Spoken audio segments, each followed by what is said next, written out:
अखिल भारतीय अखाड़ा परिषद के राष्ट्रीय महामंत्री श्री महंत हरिगिरि महाराज जूना अखाड़ा अपनी धार्मिक यात्रा के दौरान शुक्रवार को वृंदावन पहुंचे, जहां उनका वृंदावन के अटला चुंगी स्थित एक आश्रम पर पहुंचने पर अखिल भारत वर्षीय ब्रज प्रातः अध्यक्ष पंडित बिहारी लाल वशिष्ठ द्वारा ठाकुर जी की तस्वीर व माला पहनाकर जोशीला स्वागत किया गया।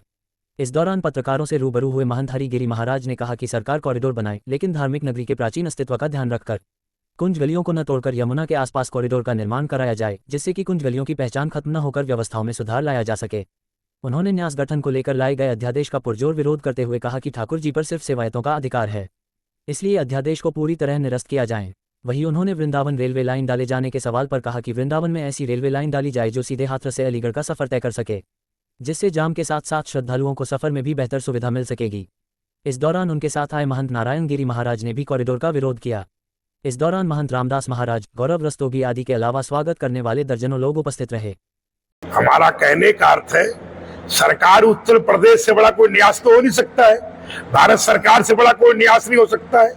तो पहली बात ये कि आप ये समझिए कि मंदिरों की व्यवस्थाओं को ठीक है, आप गोलक रखिए, ये आपका अधिकार है। जो लोग भी आए, जो सेवा पूजा पीढ़ियों से, उन पे नियंत्रण कीजिए, धन का लेखा जोखा रखिए, कितना चढ़ावा आ रहा है हमको आपको रिपोर्ट देना पड़ेगा, क्योंकि हमारा भी प्राइवेट भी सरकार इनकम टैक्स के द्वारा हमारी जानकारी ले सकती है, टैक्स ले सकती है। अगर कहने का अर्थ है क्या ये पट्टा लिखाई 5 साल के बाद ही आप ही आएंगे?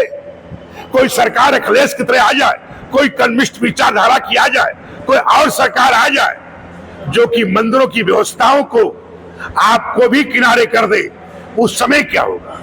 इसलिए तंत्र, सरकार के तंत्र से हम लोग खिलाफ थे, है, रहेंगे। सरकार एक प्रयत्नशील है, सरकार प्रयत्नशील थी, है, रहेगी। 2 साल, 5 साल, 10 साल, 20 साल चेंज तो होनी है, और चेंज होने के बाद उसका क्या परिणाम होगा, क्या उसके बारे में चिंता नहीं करना चाहिए? करना चाहिए। इसलिए हमें मानना होता कि ये उत्तर प्रदेश कोई गुरु चेले गद्दी नहीं है कि एक बार आप महंत बन गए तो आज जीवन आप ही रहेंगे, ऐसा कुछ भी संभव नहीं है।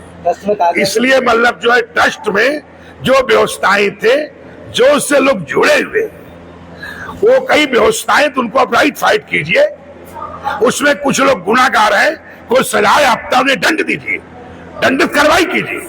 मगर एक आदमी का अपराध करने का अर्थ है, क्या पूरे समाज को आप दंड देंगे? क्या पूरे समाज के लोग पूरे गंदे हो गए? ऐसा होना तो बहुत बड़ा दुर्भाग्य होगा और बहुत बड़ा निंदनीय होगा। आने वाला इतिहास ये पल किसी को नहीं माफ करेगा। विशेष रूप से हमारे महाराज जी ने बताया है, कॉरिडोर बनने में तो कोई, जैसे महाराज बोले कि भाई जो काशी का कॉरिडोर बना है तो वो जो है गंगा किनारे जो पूरा रास्ता बना, तो ऐसे ही जमुना किनारे जो है यहाँ खुला रास्ता है, वहाँ पर कोई ज्यादा मकान भी नहीं है, तो जमुना किनारे उधर पूरा खादर जो उधर पूरा खाली भी खेत उत पड़े हुए हैं, तो पूरी जो कालदेह जिसको बोलते हैं, उस तरह से केसरी घाट वगैरह उस तरफ से पूरा विस्तार जो है हो जाए जमुना की उस तरफ से, तो दिल्ली से सीधा डायरेक्ट जुड़ भी जाएगा और उधर से सब सुविधा रहेगी, सारी कुंज गलियां भी बच जाएगी और ये सुविधाओं के साथ में जो है बनेगा, तो कॉरिडोर बनना तो एक अच्छी चीज है। दूसरा मुद्दा यहाँ